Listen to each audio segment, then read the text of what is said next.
तुम करो तो चमत्कार हम करे तो থাক আর বললামই না।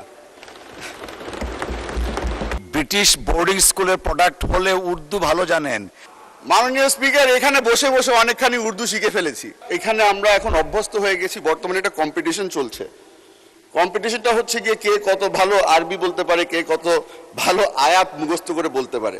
আমার বাবা বলেছিল, a budget is a moral document for it reveals not only what a government can afford but it also chooses to value. আলোচনায় অংশগ্রহণ করবেন চট্টগ্রাম ৭ আসন থেকে নির্বাচিত মাননীয় সদস্য জনাব হুম্মাম কাদের চৌধুরী। জনাব হুম্মাম কাদের চৌধুরী, আপনার সময় ৭ মিনিট। ধন্যবাদ। বিসমিল্লাহির রহমানির রহিম। মাননীয় স্পিকার, আপনাকে ধন্যবাদ। আমার বাজেটের উপরে আলোচনা শুরু করার আগে আমি আপনাকে একটু বলে রাখি, আমি বর্তমানে একটু কনফিউজড আছি। বেশ কয়েকদিন ধরে আমাদের বিরোধী দলের নেতাদের অনেকগুলি স্পিচ শুনলাম। শুনে একটা জিনিস বুঝতে পারলাম যে যখন আমাদের অর্থমন্ত্রী কোনো বড় ধরনের প্রজেক্টের কথা বলে তখন ওনারা নারাজ হন, কারণ বাজেটটা অনেক বড় হয়ে যাচ্ছে। তবে ওনারা যখন বক্তৃতা দেন, বক্তৃতার সময় শেষ হয়ে যাওয়ার পরে 2 মিনিট আবদার করে নেন নিজ এলাকার ব্যাপারে কথা বলার জন্য। নিজ এলাকার ব্যাপারে কথা বলতে গিয়ে তারা বলেন, বেশিরভাগই বলেছে 4 লেনের রাস্তা লাগবে, 20টা ব্রিজ লাগবে, কিছু কাঁচা রাস্তা পাকা করতে হবে, সবকিছুই বলল। কথাগুলো শুনে মনে হলো উর্দুতে একটা কথা আছে, তুম করো তো চমৎকার হাম করে তো থাক আর বললামই না। স্পিচে চলে যায় মাননীয় স্পিকার। আমার বাবা বলেছিল, a budget is a moral document for it reveals not only what a government can afford but it also chooses to value. আপনাকে আজকে বলে দিতে চাই, মাননীয় প্রধানমন্ত্রী তারেক রহমান সাহেবের সরকার আমাদের হিউম্যান রিসোর্সেস ডেভেলপমেন্টকে সবচেয়ে বেশি প্রাধান্য দিচ্ছে।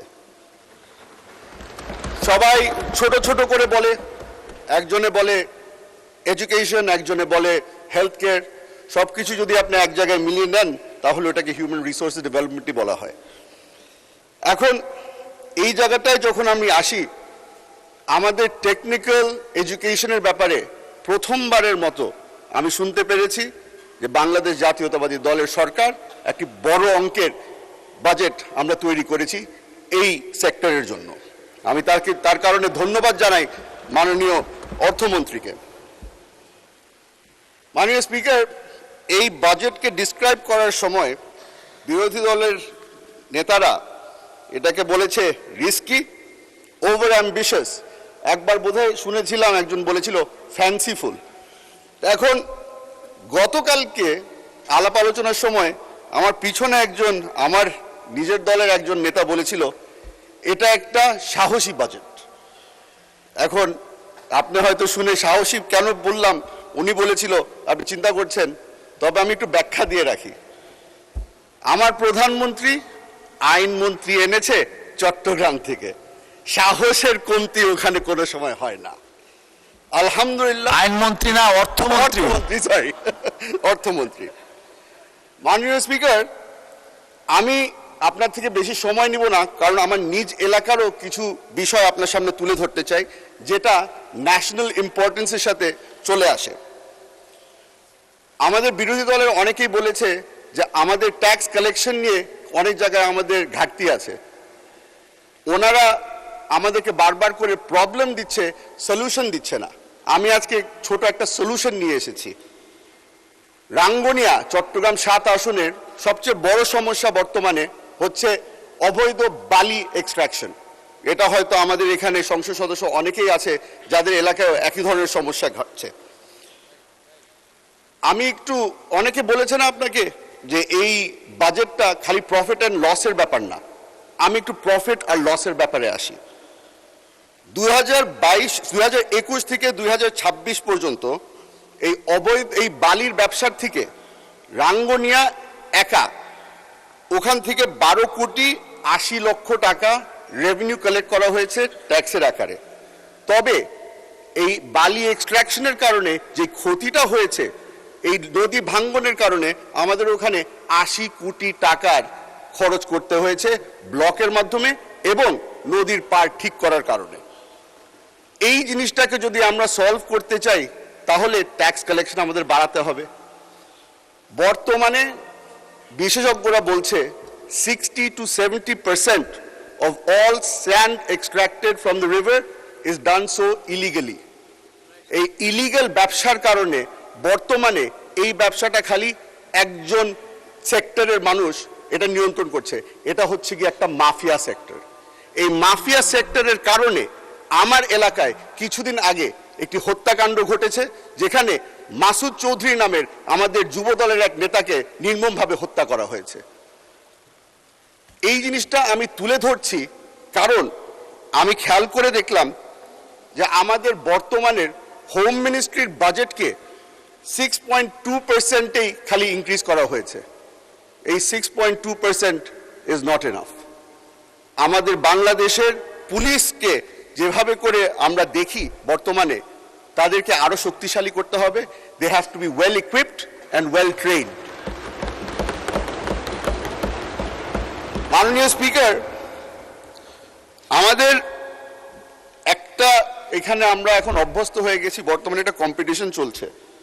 কম্পিটিশনটা হচ্ছে গিয়ে কে কত ভালো আরবি বলতে পারে, কে কত ভালো আয়াত মুখস্থ করে বলতে পারে। আমি ব্রিটিশ বোর্ডিং স্কুলের প্রোডাক্ট, আমি হয়তো অত মুখস্থ আপনাকে আয়াত বলতে পারবো না, তবে ছোটকালে একটা প্রার্থনা আমাকে শেখানো হয়েছিল, ওটা আপনাকে শুনিয়ে দিতে চাই। Lord give me the serenity to accept the things I cannot change, the courage to change the things I can, and the wisdom to know the difference. Alhamdulillah, আমার অর্থমন্ত্রী knows the difference. He knows what changes need to be made and he knows what he cannot. The things that have been changed, আমি ওটা একটু বলে দিই। বাংলাদেশে গত 20 বছরের মধ্যে সোশ্যাল সেফটি নেট বলে কিছু ছিল না। মাননীয় প্রধানমন্ত্রী এই সোশ্যাল সেফটি নেট ক্রিয়েট করার জন্য ফ্যামিলি কার্ড নিয়ে এসেছে। আলহামদুলিল্লাহ, মাননীয় অর্থমন্ত্রী আমাদেরকে ওটার জন্য ফান্ডিং এর ব্যবস্থা করে দিয়েছে।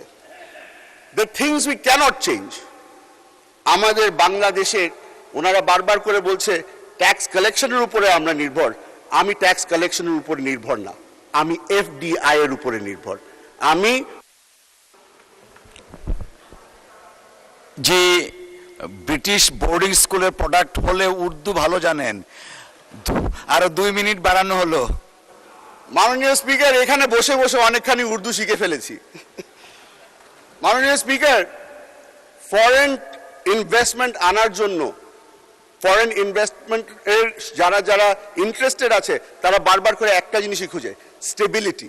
এই স্টেবিলিটির কারণেই মাননীয় অর্থমন্ত্রী আমাদের কর্পোরেট ট্যাক্স বাড়ায়নি। মাননীয় অর্থমন্ত্রী knows exactly where to make the change and where not to make the change. ওটার জন্য আমি ওনাকে ধন্যবাদ জানাতে চাই। মাননীয় স্পিকার, আপনাকে বলেছিলাম বেশি সময় নিব না, তবে একটা জিনিস বলে আমি শেষ করতে চাই।